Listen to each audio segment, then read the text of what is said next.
ఓం శ్రీ గురుభ్యో నమ. ఓం గం గణపతయే నమ. వినాయకుడు ప్రకృతి ప్రేమికుడు, అందుకే దీనికి సంబంధించిన ఒక కథ ఉంది. బాల వినాయకుడు మహా గడుగ్గాయి కదా, బోలెడు అల్లరి చేస్తాడు కదా. ఒకప్పుడు వినాయకుడు ఆడుకోవడానికి కైలాస పర్వతంలో ఉన్న అడవిలోకి వెళ్ళగా పిల్లి కనిపించింది. కాసేపు ఆ పిల్లిని ఏడిపిద్దామనుకున్న గణపతి దాని మీదికి బాణాలు సంధించాడు. అది బయటపడి ఒక చెట్టు వెనకాల దాక్కునగా దానిని పట్టుకొని చాలా సమయం ఆడుకున్నాడు వినాయకుడు. పిల్లి తోక పట్టుకొని గిరగిరా తిప్పాడు, మట్టితో పొర్లించాడు. ఆట ముగిశాక ఇంటికి తిరిగి వచ్చేసరికి పార్వతీదేవి శరీరమంతా మట్టి దుమ్ము ధూళితో కనిపించింది. చేతులు కాళ్ళు మీద ఎవరో గోర్లతో గీరినట్టు బాగా గీరుకుపోయింది. వినాయకుడికి అమ్మ అంటే మహా ఇష్టం కదా, అందువల్ల ఏమైందమ్మా అని అడిగాడు. అంతా నువ్వే చేశావురా కన్నా అని పార్వతీదేవి సెలవిచ్చింది.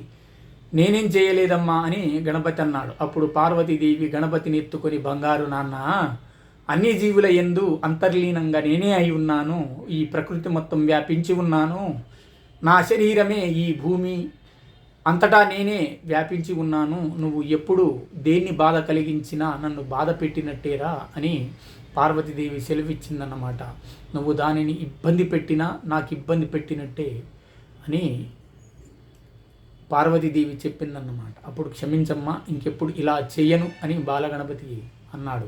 అప్పుడు వినాయకుడికి అన్ని దిశల యందు పార్వతీదేవి దర్శనమిచ్చింది కాబట్టే తన పూజకు ప్రత్యేకంగా ఒక దిక్కు అవసరం లేకుండా గణపతి మనకు సెలవిచ్చాడన్నమాట. ఈ కథ నుంచి మనం గమనించవలసినది, ఈ ప్రకృతిని ఎవరు ప్రేమిస్తారో, ఈ పర్యావరణాన్ని ఎవరు రక్షిస్తారో వారిని ఆ విఘ్నేశ్వరుడు దీవిస్తాడన్నమాట. వినాయక పూజ ప్రకృతితో పార్వతీదేవి హాని కలిగించని రీతిలో మనం వినాయకుడిని నచ్చే రీతిలో, గణపతి మెచ్చే రీతిలో మనం జరుపుకోవాలి.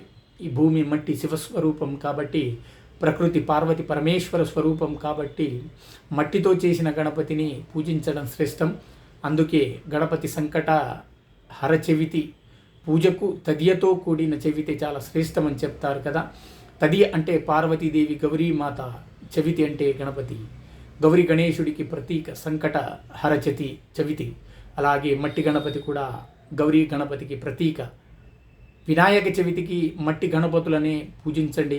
మనం ప్రకృతిని ప్రేమిస్తే గణపతి మనల్ని ప్రేమిస్తాడు.